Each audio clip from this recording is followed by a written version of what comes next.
it's a free community webinar program that we run to connect people to good quality advice and have really good speakers, so we know that we're giving you the good stuff. We're a health promotion and advocacy organisation, and we've been operating in the ACT for 40 years. So we're pretty long term. We're the peak body for health consumers. It's pretty experienced. And yeah, we like to support the health system to improve. So this is one way which we like to do that. So enough of Michelle's croaky voice talking to you all. I am going to introduce our first speaker for tonight. I'm going to look this way so I get all the words right.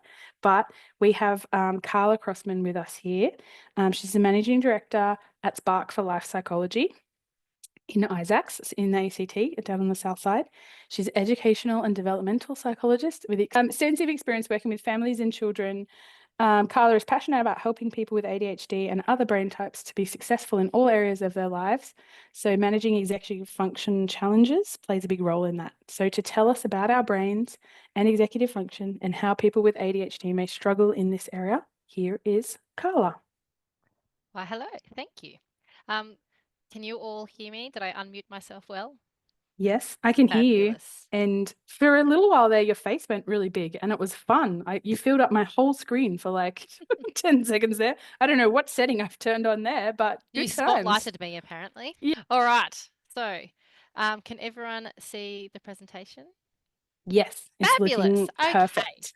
So, as Michelle has already kindly pointed out, I'm going to speak about ADHD and executive function more generally, and then also about in the workplace. So what I'm going to talk about just quickly, because everyone likes to know in advance, is what's executive functioning, what's executive functioning in ADHD, and because I'm a lover of knowledge and brains, I'm bringing this back through the brain. So what is an ADHD brain and how does that actually affect how executive functioning works for ADHDs in daily life and in the workplace? And then I will be throwing it over to Emma, who will talk more about practical things you can do and how you can work with that in the workplace. So a little quick intro on me. So we have a bit of a fun thing at our office where on our website, all our staff have fun photos and some random little information. So Michelle told you the boring things. So here are the fun things about me. So I'm Carla. I'm an ADHDer, in case you couldn't tell by now. I'm also the parent of 2 boys, and I started Spark for Life accidentally, really, because I wanted to provide a service that actually didn't exist. So I have worked with neurodiverse individuals before knowing they were neurodiverse, because we didn't used to know very well. So I've been working with children since I was a child. So I have run a before and after care and daycare centre. I've been a disability support worker. I've actually been a teacher's assistant and a teacher. And then now a psychologist. So I have a passion for this area and I have a lot of neurodiversity in my family that we've all figured out in our adulthood. So I have a lot of personal and professional experience in all things neurodivergent. So hopefully I can share some of that with you tonight. And yes, so now you all know that I actually enjoy woodworking. Although in typical ADHD fashion, I loved woodworking for about 18 months while I wrote this bio. And I haven't touched a woodwork tool in probably about a year. Other than the one day that my son wanted a volcano. So I randomly spent the day building him a wooden volcano and then didn't touch them again. So I'm sure many of you can relate. So let's get into it. So I'm going to talk about executive functioning now. And there's 2 main models, which is Russell Barkley's model and Thomas Brown's model. And I'm going to kind of stick to Barkley's model tonight. They're both good models, but the main reason in sticking to one is if you try and cover 2, everyone gets confused. I don't necessarily have a strong preference for one model over the other. So in a nutshell, executive functioning is brain processes that help us plan, focus attention, remember instructions, and juggle multiple tasks. So a big thing with executive function is the switching between as well as the focus. So in Barclay's model, he has it kind of mapped out into these areas. So the ability to suppress impulses, we all know about impulsiveness, working memory, so holding information in mind to complete tasks, and many ADHDers are well aware of the things just disappearing in the middle of using it in their mind. Emotional regulation, which I think people forget is actually a huge part of ADHD, so I'm going to talk about that many times over as we go. And it's about managing emotional responses to situations. And then self-motivation, so like that task initiation, that ability to actually just the internal drive to accomplish something. And then planning and problem solving, so creating those strategies for future actions. So like that organizing, planning stuff. So they're the main areas in Barclay's model. So what I'm going to look at next is a very busy slide, I warn you, but what we're going to do is instead of talking through the model in a vague thing, I'm coming back to the brain because I love the brain. So we're going to look at what regions of the brain are different in ADHD and what neurotransmitters, so good old dopamine and things, are different in ADHD. What those part of the brains and neurotransmitters are responsible for and how that makes a difference in ADHD. So I warn you, my busy slide, don't be overwhelmed. We're going to work through this over time.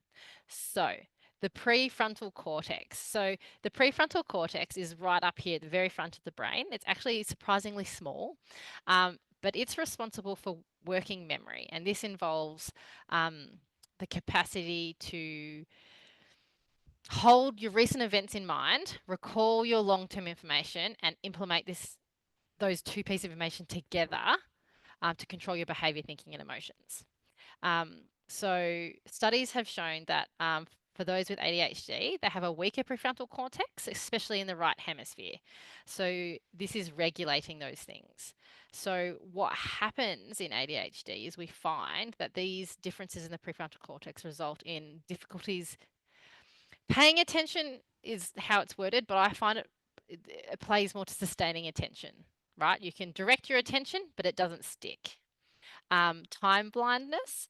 So for those who haven't heard of time blindness, it's a phenomena seen in ADHD and it's been seen at a biological level, a difficulty in innately knowing the time. So some people just innately know it's morning, lunchtime, afternoon, evening, even without sun cues. I have no idea if an hour's passed or 5 hours passed if I'm engaged in something unless I can see the sun. Yeah. Distractibility. And so that is it's not so much that it's distracted more easily. It's that once attention's gone, inability to get it back, if that makes sense. Trouble regulating emotions, as you'll see, comes up in a few areas. It's more so regulated with the limbic system, but in the prefrontal cortex, once that emotion's gone, there's less ability often to pull that in based on logical knowledge. And it says an inability to multitask, which I don't think is true. It's more of inefficient multitasking. Anyone can multitask, but for many ADHDers, when they actually multitask, they become less efficient unless it's the right combination of multitasking, and then they're more efficient. So I feel so seen. I'm loving this so much because it's like, now I know. Well, I knew, but I know again. it's always good to know again. Yes, so that's the prefrontal cortex. This is the bit at the front of the brain. Now, the limbic system is crucial in our emotional regulation, is actually right back in our primitive brain. It's a hardwired part of the brain. And as you can see there, it's responsible for fight or flight. So the stress response. And this bit of the brain fascinates me in ADHD because I don't know how many of you have come across this, but ADHDers, when small things go wrong, go into fight or flight, completely stress out and overreact quite often. But in an emergency situation, go cool and calm. So ADHD is overrepresented in like emergency services and crisis sort of stuff because there's something magic that happens in the brain. However, if not managed appropriately and you just use this to focus, you can go into burnout because it's not a healthy way of getting to that state of calm. So the limbic system is that emotional stuff. So it's that trouble regulating emotion. And so ADHD rage is the thing. It's quite easy for little things to just tip an ADHD right out. So we have to do lots and lots of work on self-regulation. Yay, fun. So boring. Moodiness. So again, that shifting mood quite quickly. Irritability hits with that moodiness. Low self-esteem. It's interestingly, it comes up a lot in ADHD. I question whether it is actually something to do with the brain or it is secondary in terms of when you experience these difficulties and you're called lazy and, you know, not trying hard enough on all these things, it results in the low self-esteem. I don't think low self-esteem has to happen in ADHD, but is very commonly seen. And sleep changes. I'll talk about that again some more with the reticulating system down the bottom, but sleep studies that have been done across ADHD show that there are significant differences in ADHD sleep patterns, and it does affect ADHDs. And it's important to know if you're having sleep difficulties that you want to use the right strategies to support your sleep because you're an ADHDer. Some of the other strategies won't work the same. Now, the basal ganglia, which is actually like it's not in a single place. So the basal ganglia are two sections, the caudate and the putamen. Fun words. The caudate is deep inside your brain, and it controls movement, behavior, memory, reward, and motivation. Whereas the putamen, is involved again with movement, but learning, language, cognition, function, and speech. So this part of the brain, which is quite deep with the limbic system, kind of is involved in a lot of motor learning. So learning new skills, and information throws through the basal ganglia to the cortex. And so if you've got difficulties in your basal ganglia, it impacts how we learn and pull information into our cortex. So yes, difficulties in the basal ganglia lead to inattention and impulsivity because of that lack of clear flow through to your cortex, which is your, conscious awareness of information. So the difficulty with the basal ganglia leads to difficulty prioritizing tasks. If anyone's ever had that difficulty, and as you'll see later, definitely impacts workplace environment. Difficulties with impulsivity again, hyperactivity again, particularly with some of that poor motor planning. You get some ADHDs have like a lot of clumsiness due to that poor motor planning. Poor actual planning of tasks, again, if that information is not coming through to your cortex clearly, it's hard to plan for information you haven't actually gotten through, and forgetfulness. So then the reticulating activating system, so just called RAS generally, is a network. So it's a network of neurons in your brain, it's a whole thing, that manages the sleep-wake cycle. It also plays a part in the fight or flight response, so it's linked back in with that limbic system because the network actually goes across it. And the RAS, so the reticulate activating system, is dysregulating ADHD, and it is one of the main things that relates to ADHD sleep issues, which are quite big. And I believe Michelle mentioned they did some sleep stuff previously, and you know how important sleep is. So people with ADHD have been known to have different circadian rhythms and often stay up later and sleep in later because this circadian rhythm is misaligned. So because of these differences, we see again impulsiveness, going to sleep late, ADHD insomnia, which is a specific type of insomnia. There are other types. Difficulty concentrating, inattention, hyperactivity. So you can see many of these areas overlap in what they impact. And as you know, everyone is an individual. So while meta-analysis shows these differences in the brain for ADHDers, each individual ADHDer is going to have a different amount of changes in those areas of the brain, which is going to result in a different profile of difficulties, if that makes sense. So you might be like, yeah, that's me, and some things you might not experience, and that is also normal. So moving on from that, we've got the brain chemistry, and my favorite, dopamine. Yay, dopamine. So there are three main neurotransmitters that are working differently in ADHD. And I almost put my little video in. I don't know if you guys have seen, it's all over social media at the moment. They've got little memes of like the little protein carrying the neurotransmitter, and it literally looks like a person walking carrying a little thing. If you're interested, do Google neurotransmitter animation. It's adorable. So dopamine. So dopamine is responsible for allowing us to feel pleasure, motivation, and satisfaction. So people with ADHD almost universally have low dopamine levels, which is what causes the ADHD dopamine seeking. So looking for instant gratification. So this is what can lead to food obsessions like sugar cravings, and also can often be what leads to addiction difficulties for ADHDers or dangerous adrenaline-seeking behaviors. So yeah, there's a lot of that, and it also can lead to extreme distractibility due to ADHD hyperfixation, right? So if you've got a narrow focus on a task because of the surge of dopamine you get from accomplishment or novelty or enjoyment.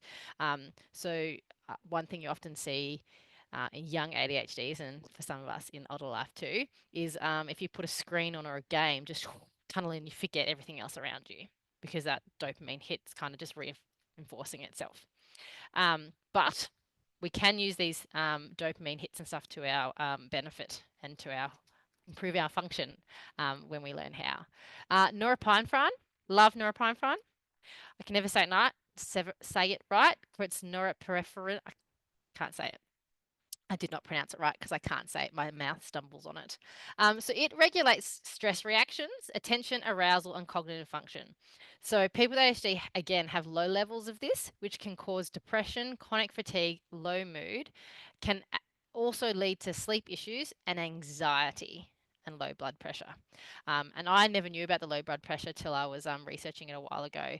And I actually had issues with low blood pressure when I was younger, and I was like, fascinating.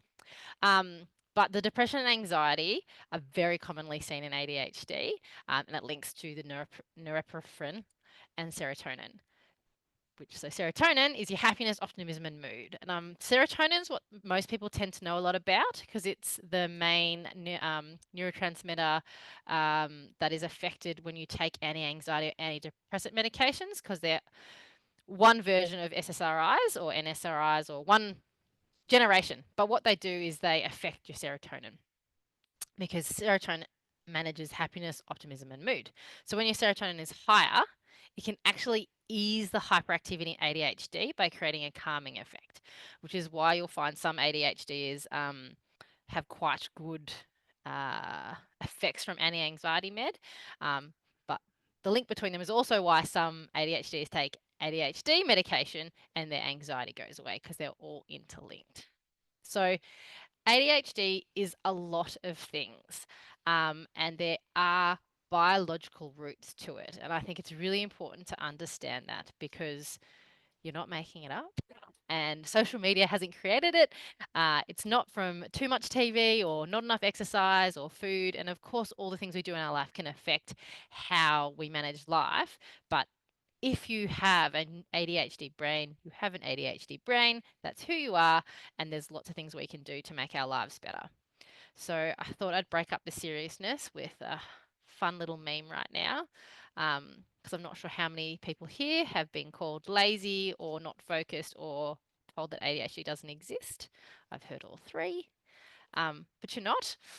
And I just love what it actually is, because, yep, stream of consciousness that is not actually what you're meant to be doing. So ADHD is a thing.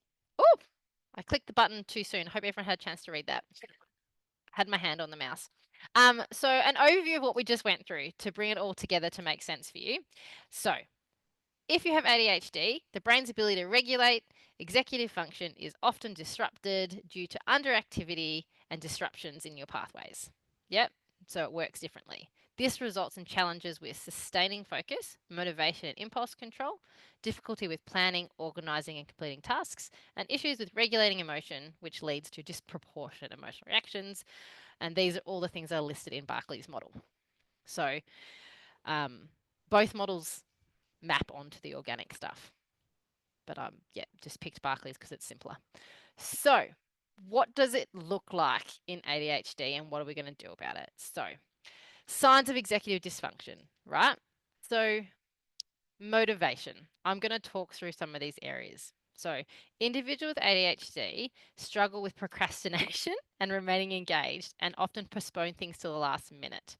So this lack of motivation, I put that in quotes because I think it's an interesting concept, can be related to difficulties with task initiation and planning, right? So Lawrence, 2009, for me, it is a tendency to procrastinate and put things off until the last minute. I do think that ADHD restricts me from doing work.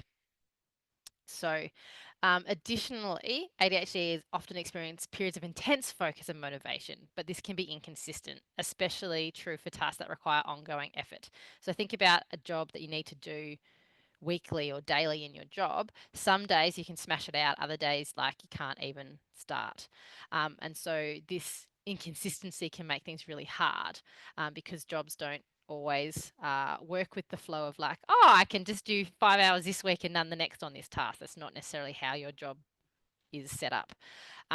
So it can be the hardest aspect is actually getting there. Once I'm there, I can do things just fine. But sometimes if I'm not motivated to get up, I just can't get there. So motivation is an interesting one.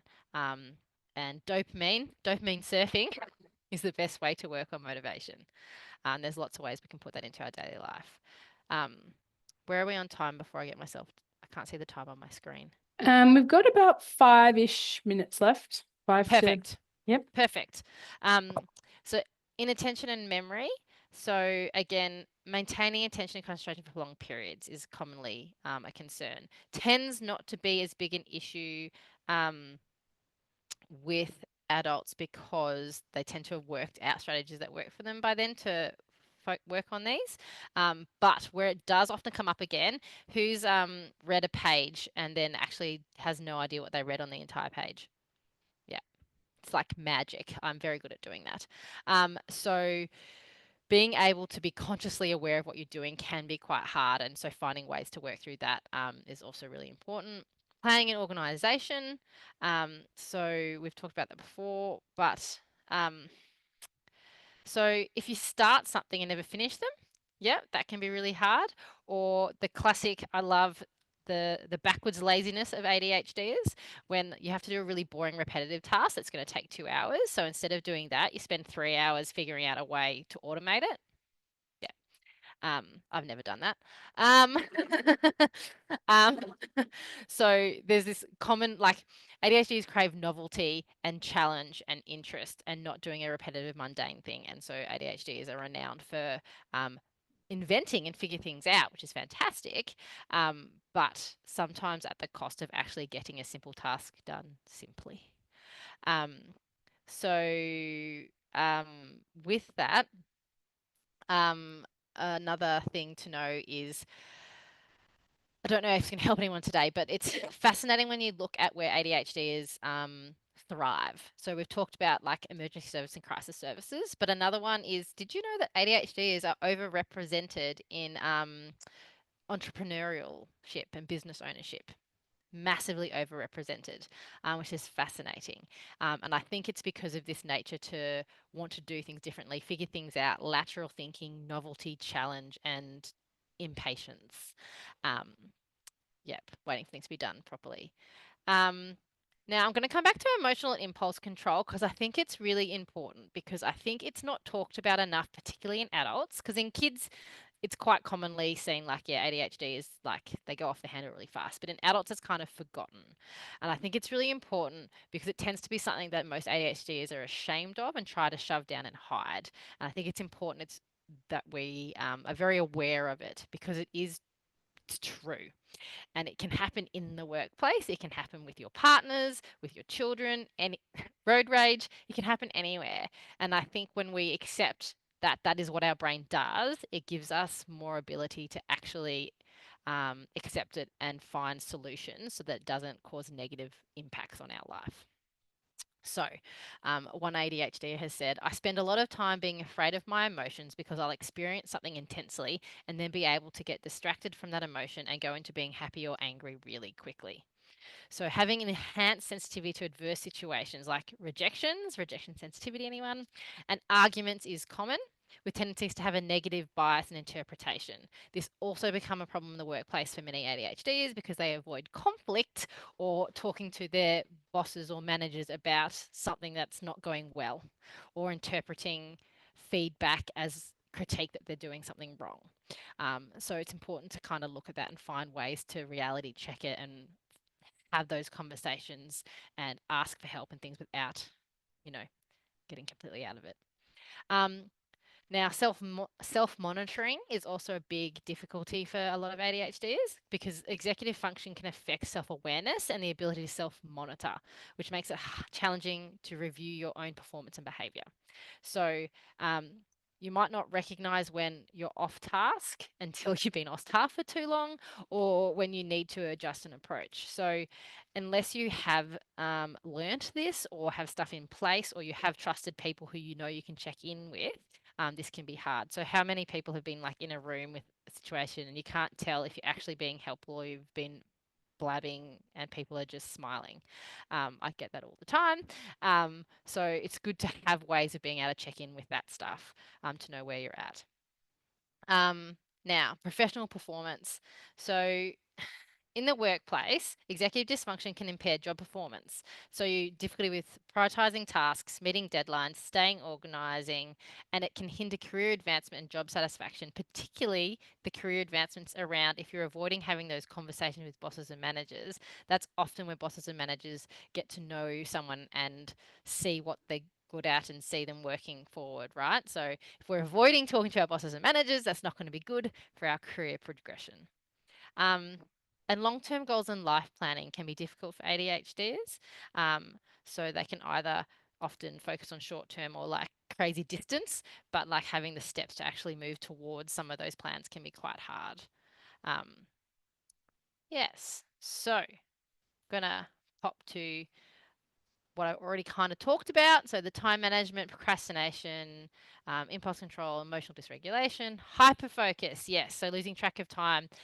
So with work, if there's a particular project that you're quite into, you can accidentally spend the whole day on it and not have gotten to some other tasks that needed doing. And avoidance of overwhelming tasks. And in personal life, difficulty managing routines, household chores, bill payments, and emotional exhaustion from that constant overwhelm at life, which can then affect your home relationships. So I'm just going to pop to a nice little thing with some of the overlooked symptoms, which I've touched on, but I want to point out again that these are part of ADHD and often overlooked. So that hyperfocus, like people talk about that in autism with special interests, but hyperfocus happens for ADHD as well. It's just that the content of the hyperfocus tends to be a bit more varied and changeable. Sleep issues, huge, mood swings, the low self-esteem, which again is very much secondary, but is a very common theme through ADHD, is hypersensitivity, which links to the rejection sensitivity. ADHDs are actually more prone to getting intrusive thoughts. So having those thoughts that pop into your head that you can't ignore that are normally negative.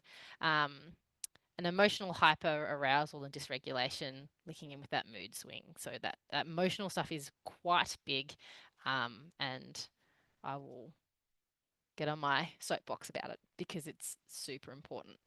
And we're not bad people. We just have big emotions.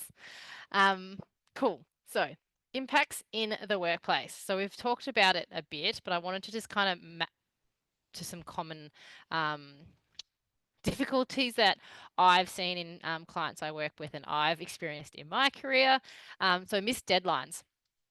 So having inconsistent focuses and more importantly, the unpredictable motivation to be able to engage in tasks can cause a lot of delays and missing deadlines. So I'm going to throw out some very quick things on these as we go, but I know Emma's going to go into a lot more. I find it really hard to not give solutions when I'm sharing problems. So one of the big things with missed deadlines I find is being accountable. So there's nothing like actually someone noticing about your deadline that you care about, so you'll actually get it done versus just an arbitrary deadline that you can just move.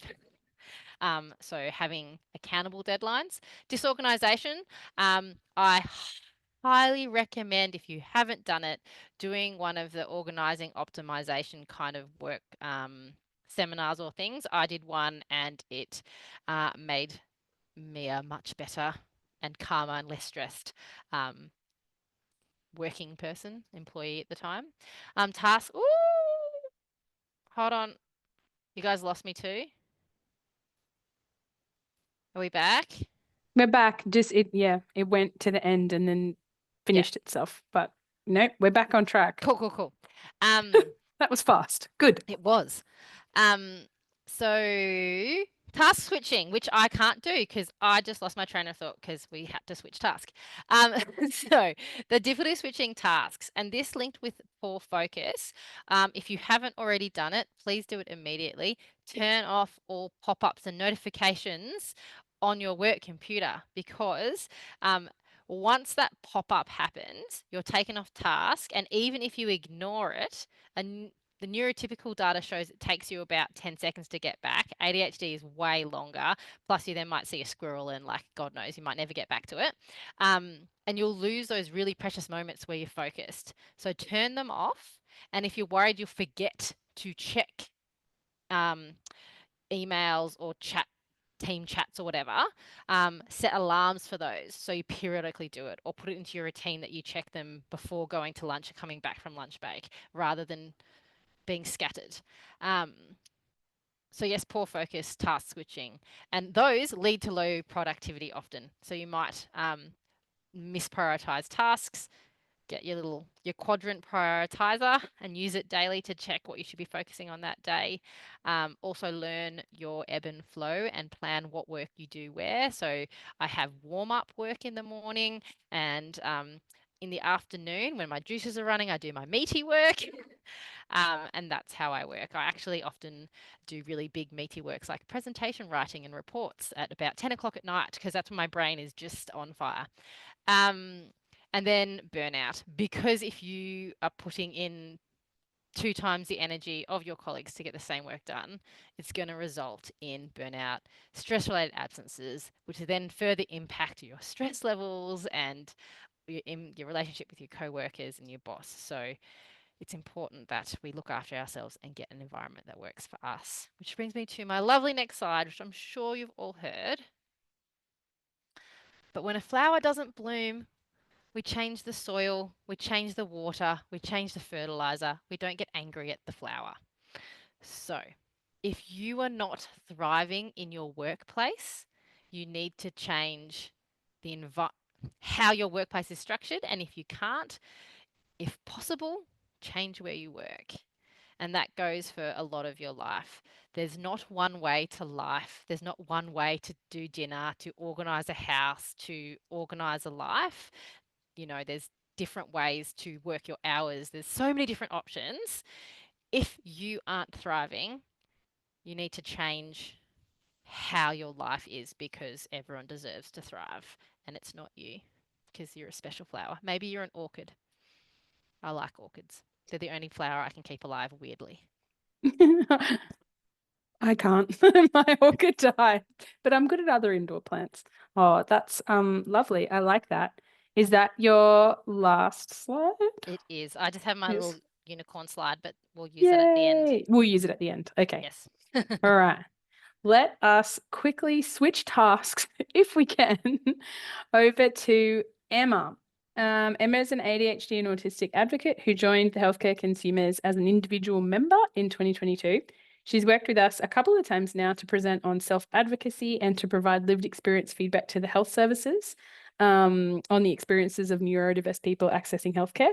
Her interests are in disability and neurodiversity, and she's created an awesome guideline on executive function in the workplace, which she will now talk about and share with us. Thanks very much for that, Michelle. Thank you, Carla, for all that fantastic information. It's really, really good to have like a grounding in where, where our understanding of this should start coming from, so that I think like a full understanding of things really helps us to develop the responses that we can make to it. So, hello everyone. Thank you for having me today. I am Emma Sharman. I'm an ADHD and autistic advocate based in Canberra. And I was late diagnosed, finding out I had ADHD first and then later getting diagnosed as autistic as well. I just want to make a quick disclaimer that I'm speaking today from my perspective and experiences, lived experiences, but these don't represent the opinions of the entire communities that I belong to. So just to keep that in mind. When I was first diagnosed with ADHD, and also in the lead up to being diagnosed with ADHD, I, like many people, did a lot of research. But I started to share my experiences on social media under the handle neurodivergent enabler, which is why there was that reference on the first slide. So as an advocate, I am keenly interested in sharing my experiences and knowledge as being late diagnosed, and how that affected me in the workplace, especially because one of the big motivators that had me seek out my ADHD diagnosis was the struggles that I was having in the workplace. Now, I'm just going to leave that there sort of as a reference point. We've got sort of an understanding of executive dysfunction and functioning skills, but I'll leave that there. The things that were affecting me the most in the workplace, they were all connected to executive functioning skills. I couldn't organize myself well enough to stay on top of my workload, and I definitely kept missing deadlines. In meetings, I could sit still and it would look like I was paying attention, but it was though my brain would get up and do laps of the room. And even though I'd been there the whole time, by the end of the meeting, I had no idea what we'd been discussing, no knowledge whatsoever. So I was always having to ask for instructions to be repeated, and needing extra reminders when I had tasks due. So as much as I tried to force it, I couldn't make my brain work the way that people expected of me. And I was overwhelmed and fatigued every day from trying to do that. When I say fatigued, I actually have a little bit of interesting anecdotal, mind you, data on that. Back in 2018, before I was diagnosed, I was using a Fitbit to record some of my fitness stats, but I wasn't using it to record my sleep because I hadn't actually figured out how to turn the backlight on, and it kept waking me up at night, but it would light up if I rolled over.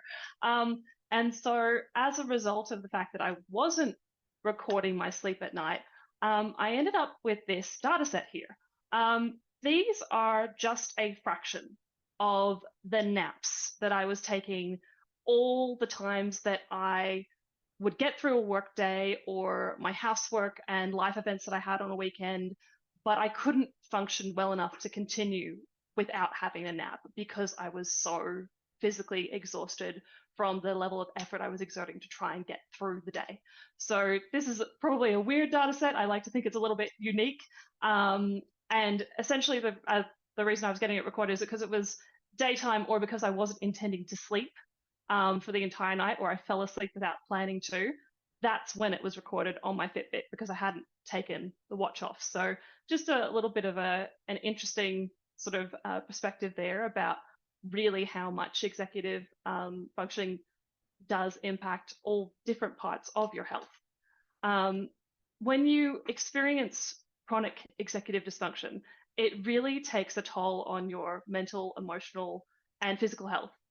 And it means that you're expending far more energy and effort to complete the same things that are simpler for people not experiencing these difficulties. The consequences of this will vary from person to person, but they are there. Whether it means that you have less capacity to take part in the activities that you enjoy at the end of the day, or you might be more likely to lose your temper at your friends and family.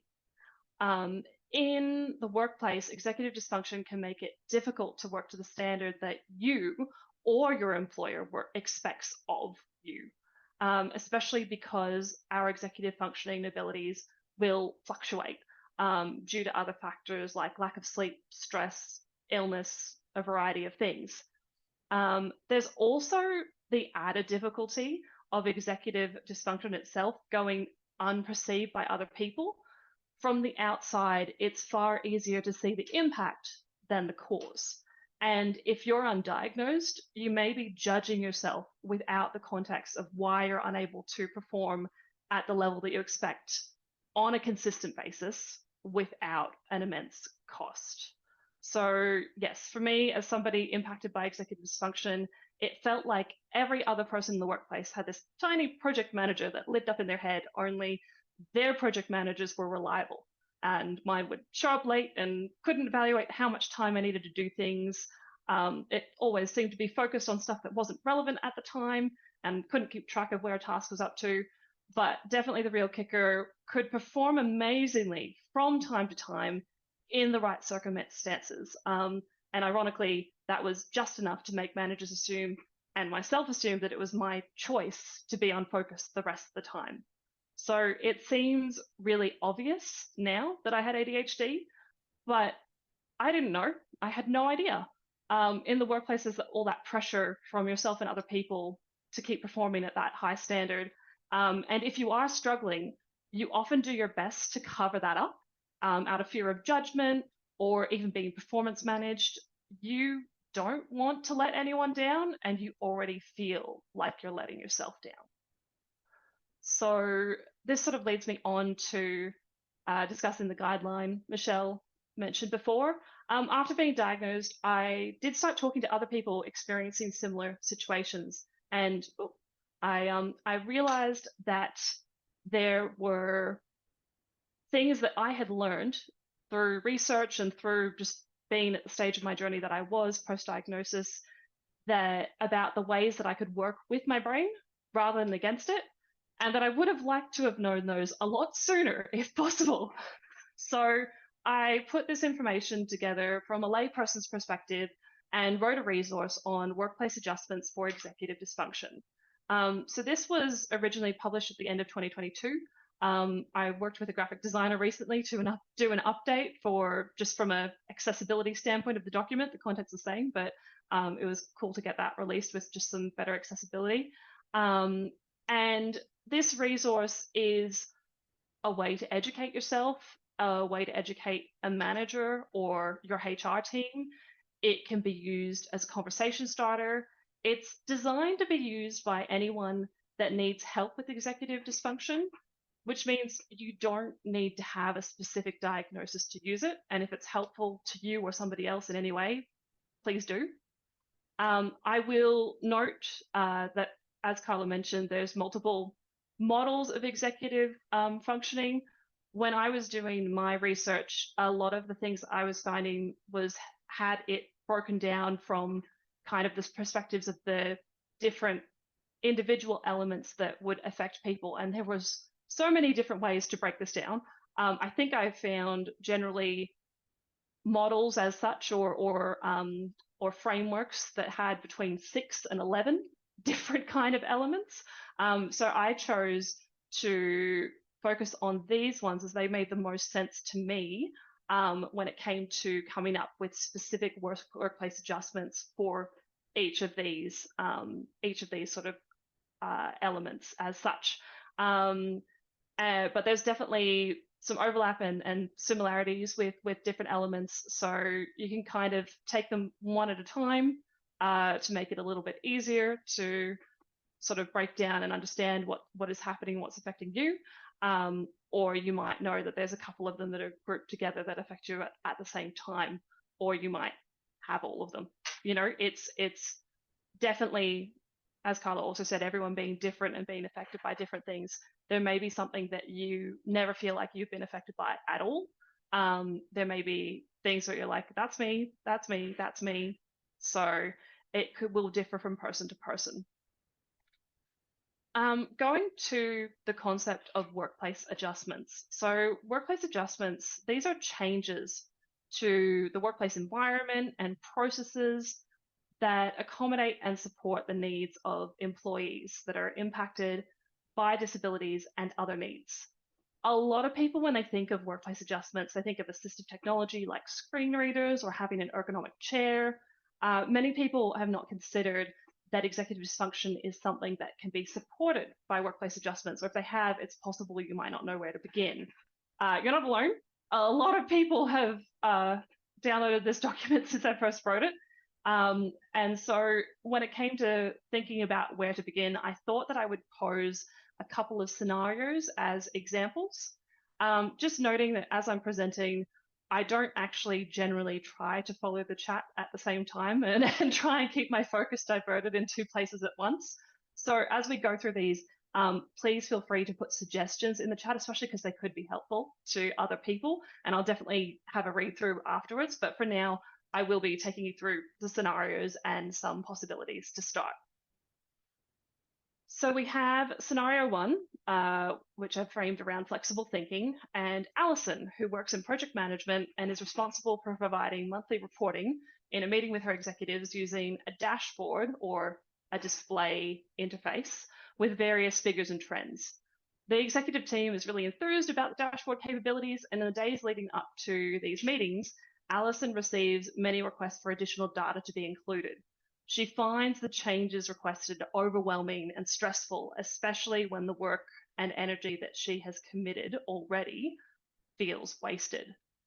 And so looking at some of the different things that we could do to support Alison in the scenario with adjustments, going through these one at a time, looking at implementing a deadline for when people can submit changes.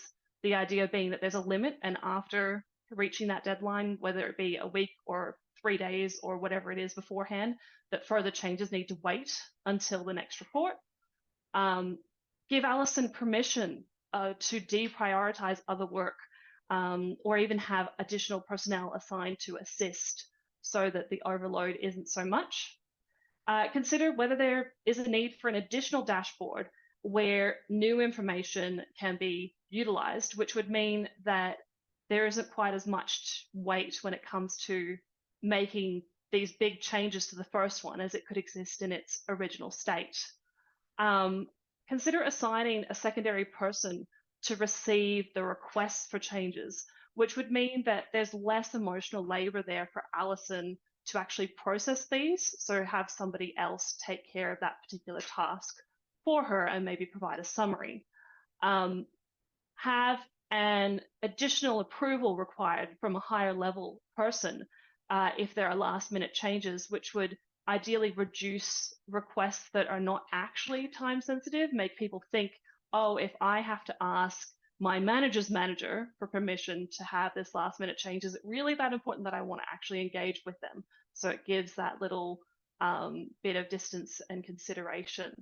I think it's also very important for that emotional regulation aspect tying in there to take the time to acknowledge the work that's already completed and all of the effort that went into that when it comes to Alison feeling like it's disregarded.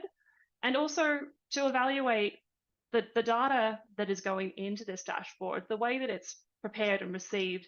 Are there any changes to these processes that would reduce the workload for this?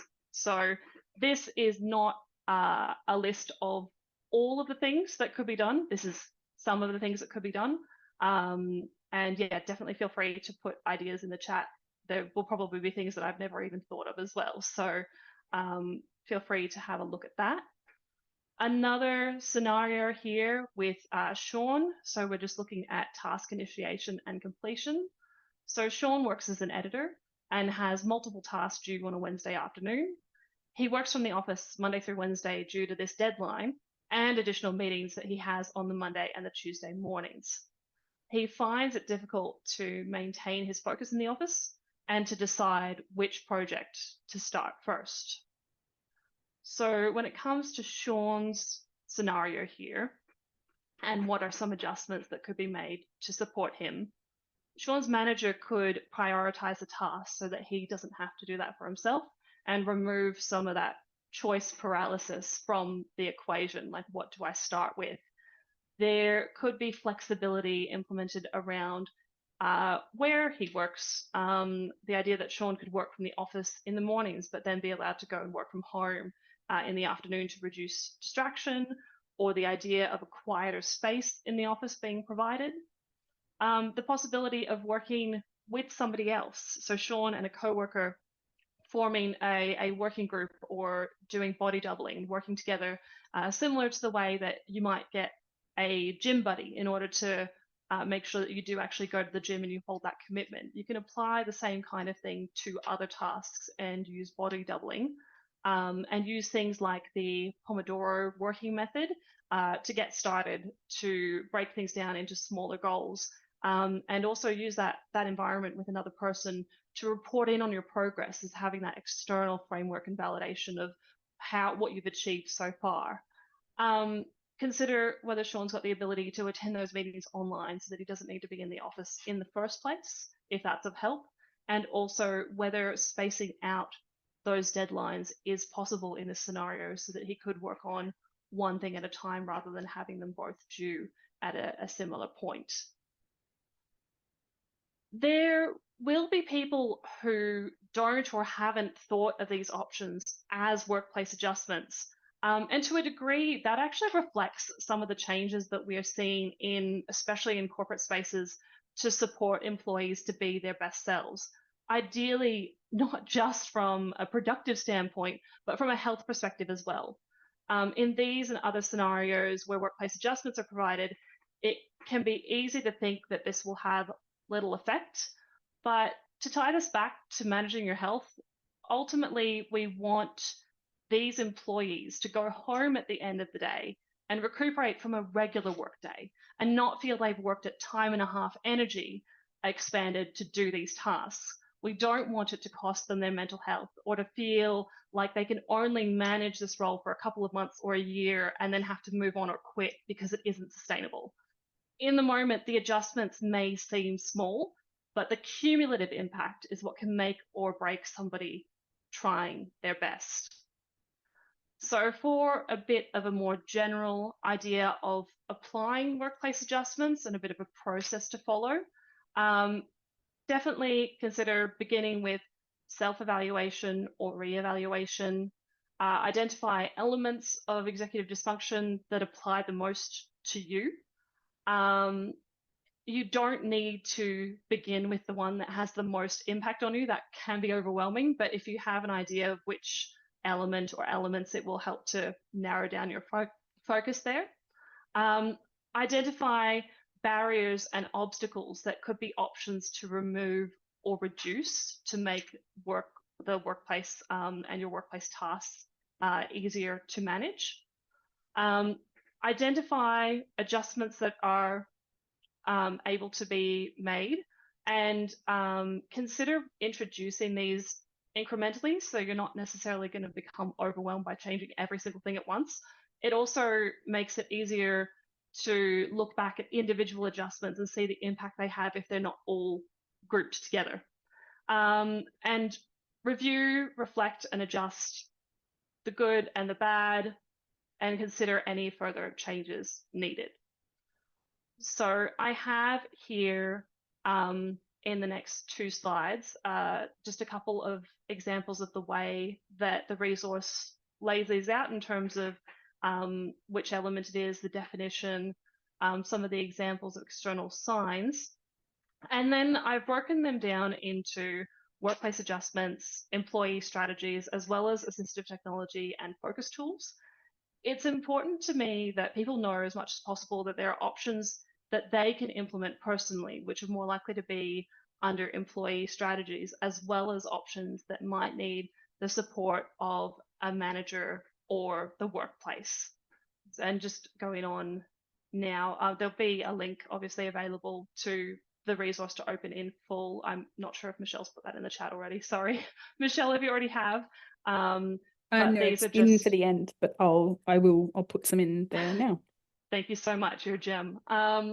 And again, just another example of just the layout so that you can understand how to go through and understand each of the elements as I've laid them out for this particular resource. Understanding what external signs are can then again help you get back to seeing whether it is something that's affecting you, and then considering adjustments. Technically, what has been put there under workplace adjustments, employee strategies, and assistive technology and focus tools, these are all potential adjustments. it does, I just think, help to break it up again into things that you might need more support to put into place or to continue with. Especially, assistive technology and things, maybe there'll be somebody who is able to help you apply if there's any funding involved, and there's a few different funding sources that are available as well. Even if your workplace doesn't have them set up, there's ones that are available through the government and government organizations. And so you can start to have a look and see what adjustments would work the best for your scenario and apply them to support you. And so I think overall, it's just one of the key messages that I would want people to take away from this is that executive dysfunction does impact our health. And we can, when we're not supported, we can end up experiencing mental, physical exhaustion and burnout. And the impact, among other things, of having workplace adjustments put into place and the support includes reducing the cost of executive dysfunction for people who are affected by it. It helps to make our job sustainable from a health perspective. Our jobs and the income that we receive, these are things that do, as much as jobs might stress us out at times, they do very much have an impact on our ongoing health, our income, having the ability to put food on the table, to pay for access to healthcare. The workplace adjustments will also help us to maintain a state of health in our other parts of life and not just work. If you have expended all of the energy that you have during a workday, you're not going to be able to go to the gym or play in a team sport or connect with your family and community in a meaningful way if you've got nothing left. And it also helps, it means that workplace adjustments also give us an option that is more healthy / less risky than other coping mechanisms that could be used, such as smoking, drugs, alcohol. These are things that people will turn to. People will turn to self-medication or just other coping mechanisms that are not as great for us in the long term.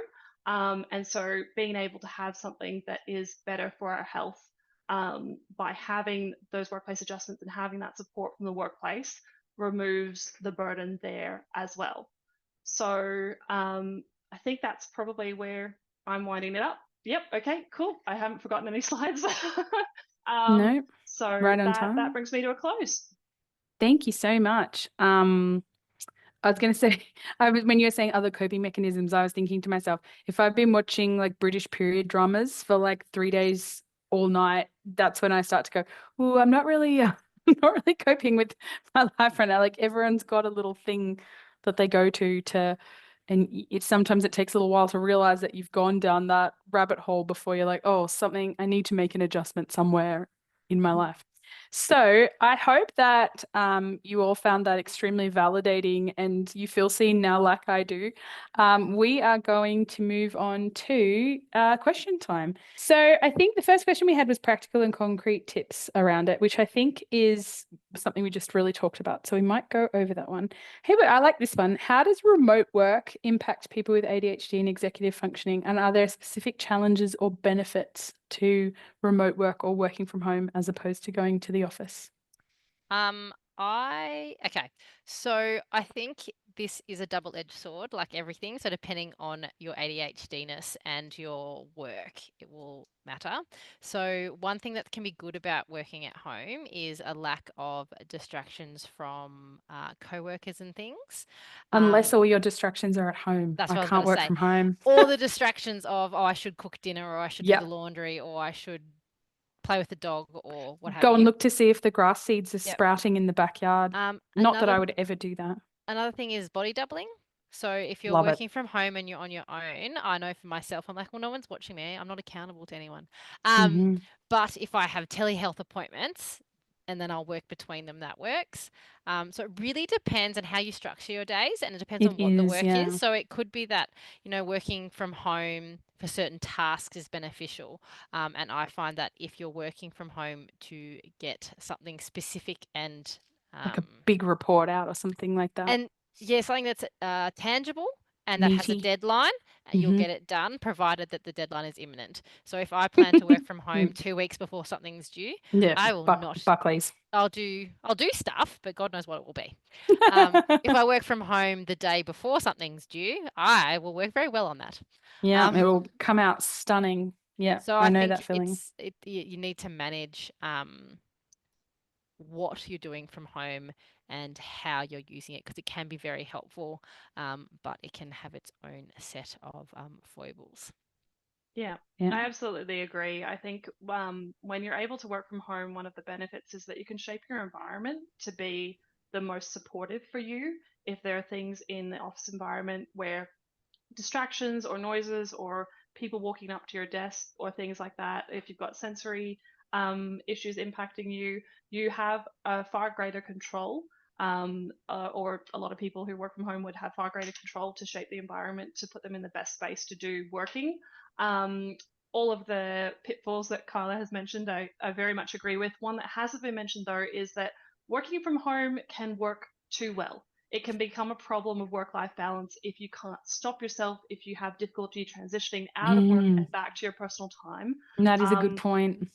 So you can end up essentially working longer hours because you forget the time is passing. Yeah. And you don't stop to, everyone else in the office standing up and going to catch their bus and that sort of thing.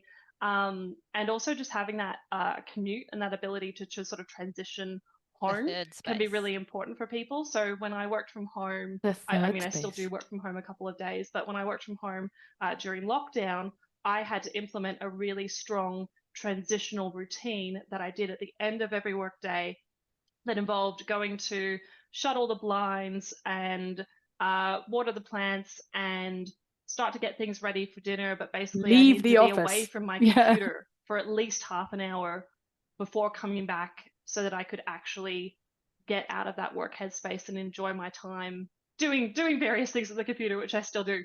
But it was something that I learned after having spent far too long working there at certain points, because that was what was available for me to do, and there wasn't necessarily triggers to stop. So just popping back into the office to finish something after dinner, sort of thing. Yeah. Okay. I've got another question in the chat now, which actually very nicely relates to one of the pre-asked ones. So I'm going to kind of mush them together. So how do you engage with your manager to get support about workplace adjustments when describing executive dysfunction if you think it might be judged negatively? And then the very similar question is, without wanting to seem antisocial, unapproachable, rude, or against collaborative work, what's the best way to discuss with management about decreasing distractions, noise overload, interruptions, and how to get those respected or mitigated in a workplace? So 2 people, very similar questions. What do you think? So firstly, as now a manager, if your manager isn't going to respond to this well, that's not good. So I work with my staff to optimize their work-life balance. So we have clinicians who work from home when possible. We have clinicians who never work from home because they can't. We have clinicians who work fewer longer days and have a day off. We have clinicians who spread that out. We manage it all around and what works for them. And they have different schedules because I want my staff, 1, to be happy and healthy, but 2, also happy and healthy and optimized staff is better for the workplace also.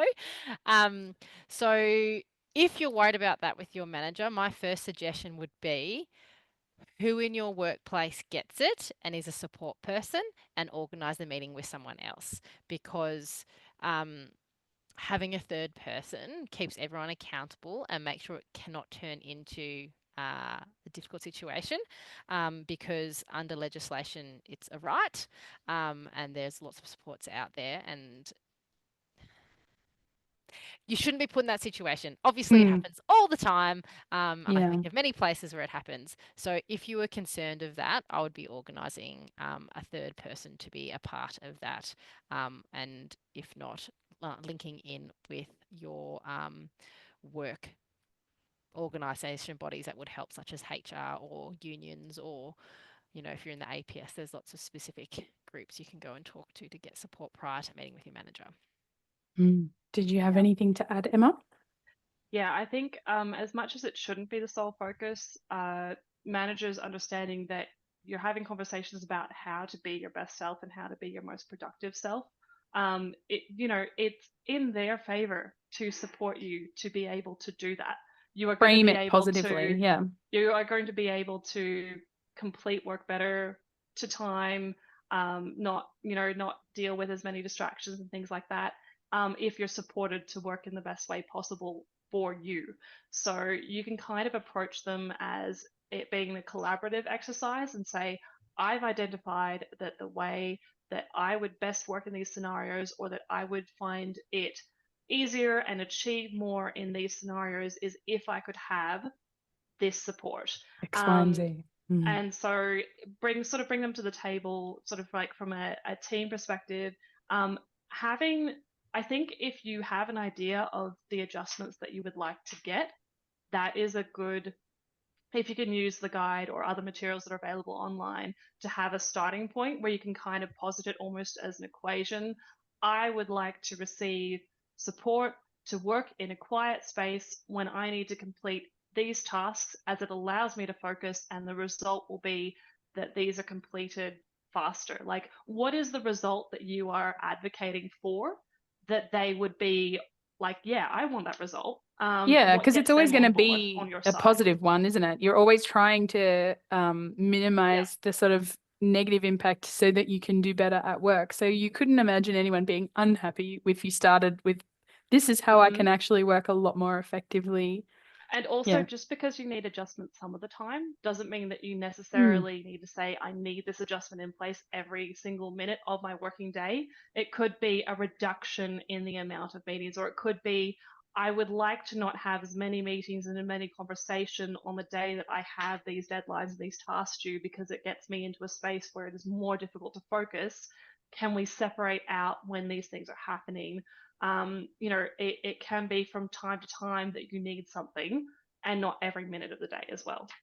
Yeah, that is a really good point, actually. Yep. Well, I think that's two, great points. Here's one, a good one for you, Carla, because we were talking about it before the meeting. Grateful for any tips on concentrating in an open plan office besides noise cancelling headphones. Yeah, so I've got a few good ones for this, but what I'm going to start with is in open plan workplace, there's a double-edged sword, right? If I'm distracted and hard to get back. But secondly, I will extend the distraction. So if someone talks to me, I'll talk and go down wormholes and rabbit holes, and I'm no longer distracting me, I'm distracting everyone. Yeah, me and Siobhan are actually work in different offices for this reason. So when I had no choice, actually when I worked at Headspace, we jumped into client rooms to see clients, and then we're all upstairs in an open space room for everything else. And so there was all variety of stuff going on. It was pretty hectic. So along with headphones, we also had a system. So on the back of our chairs, we had a little sign, which was like free to chat or in the zone. And so if it was in the zone, you did not interrupt someone. You sent them an email if you needed to. But you didn't disturb them. So if you were trying to get a report done, you were in the zone with something, no one disturbed you. And consequently, I didn't disturb myself. So my colleagues, playfully, I had lovely colleagues there, would keep me accountable. I'd start talking to them. They're like, aren't you meant to be in the zone? I'm like, oh, yes. And it would remind me that I was actually on a deadline and trying to get something done. So that can be helpful. Another really helpful thing I find is having so lots of task management tools. That sounds a bit but there's lots of fancy new ones now, like Todoist and Trello and Asana and stuff. I haven't used any of those, but I have some very basic stuff. So I actually diary my entire day. So I have in my calendar, I wish I could show you, but there's obviously client info, so I can't right now. But I have in there everything I need to do. So check emails, call this person, finish this letter, do this, do that. And I might not always get it done, and I always overestimate the time. And I don't always get it done when I said I would, but if I don't, I move it. So it keeps me accountable because Like I've had a to move it. rolling tally. Yeah, like that. Yeah. And so that keeps me on task better. So even if I'm in the open plan being distracted, my calendar, I look at my calendar because I keep it up, then I'm like, oh, I'm meant to be doing this now. So it kind of jogs my memory. I don't have to go read a to-do list. I'm just like, oh, that's what I'm meant to be doing right now. I don't have to think and prioritize. I'm just like, it's there. So some of that stuff seems to help me. The other open plan's hard, right? So obviously noise control helps. Decluttering helps. So I know open plan, you've got those little spaces, but if there's lots on your desk that can even be cluttered. So like using your drawers or having like a tub to put stuff in so your space is decluttered. But also your desktop. I'm a desktop minimalist, which is like the opposite of most ADHDers, but I've trained myself into it. So I actually have nothing on my desktop. I have everything through a folder system, and I'm a zero inbox person. If there is something in my inbox, it needs a reply. It hasn't Otherwise, there is been done. nothing in my inbox. It all goes into folders. And I use again, backwards laziness. I've set up email filters, so a bunch of stuff automatically go into certain folders. So like invoicings and stuff like that like need paying or following up, but there's no urgency. They all go to a specific place. So once a week, I go to that folder and I smash through all of that because doing it all in a row is quite quick, and I don't get distracted from it during the week. So you can use email filters to filter your work, which I know isn't quite open plan, but I find in an open plan office, because there's so many more distractions, I find if you're more structured with your time and you know what you're doing when, it really helps. But then if you're doing boring, repetitive tasks that you can multitask with, perfect. That's when you can chat to your buddy next to you. Yeah. Yeah. A really funny one I found when I moved into the current office that I'm now, my colleague sits next to me. She has 3 screens, and occasionally I would see she'd have one screen, and open on that screen would be a YouTube clip of a person working. And I was Body like, what doubling. person? And I was like, what's that person doing? And they were just tapping away on the typing board. It was like a sort of a cartoon one. You can get all different ones, but it's like body doubling on YouTube. So you can just have a little person that's working that just does that subconscious, they're working, I need to keep working. And I find I put on ADHD, I think they're called binaural. Yes. It just goes and it's just no words, because otherwise I'll listen to the words. But the constant going around and the tick-attacking both sides of my brains with music when I'm doing things in the open plan office really And helps me. fidgets. Fidgets, yeah. I'm Fidgets like help. picking my fingers, but because I don't have any of my fidgets Even here, when I'm working, if I have a fidget, when I stop and think, I've got something to keep me thinking, and then I'll go back to typing and pick it back up. Yeah. And your seat. So I don't have it in the room right now, but a range of seating. So we have like footballs, we have this, stand desks, things that Sit stand desks, yeah, they're good. or the elastic bands to kick your legs against, or the kneel ones using your core.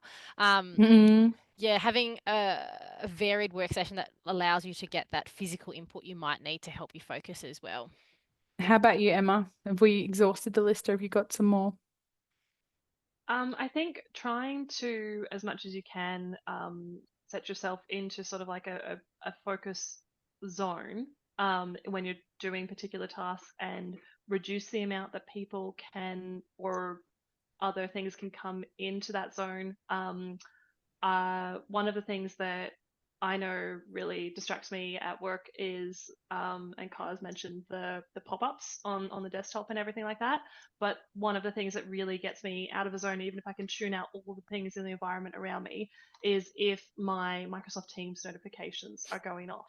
And so I actually have them muted, I have the pop-ups disabled, and I have my status in Teams. And you may or may not be supported to have this there at all times, but my status in Teams actually says, please send me a message on Teams prior to calling, because I find phone calls on Teams really disruptive in a way that a phone on a desk ringing is not. Like, I feel like if I've managed to get in the zone despite the open office, then I can kind of put like a physical phone into that environment that I'm ignoring.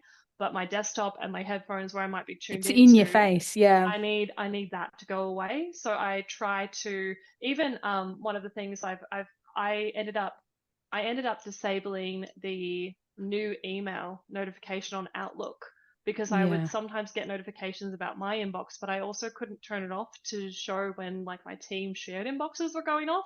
So it was completely irrelevant, like having that notification as to whether I actually had something to respond to or not, because it could have been anyone in my team. Yeah, I can't And I stand was that like, new I Outlook. don't need to have my eye drawn to this thing. So finding the things on your desktop, if that's like what you're able to tune into, try to tune into that and see what you can do to reduce what's coming from that, so it can sort of be a focus zone that you're in.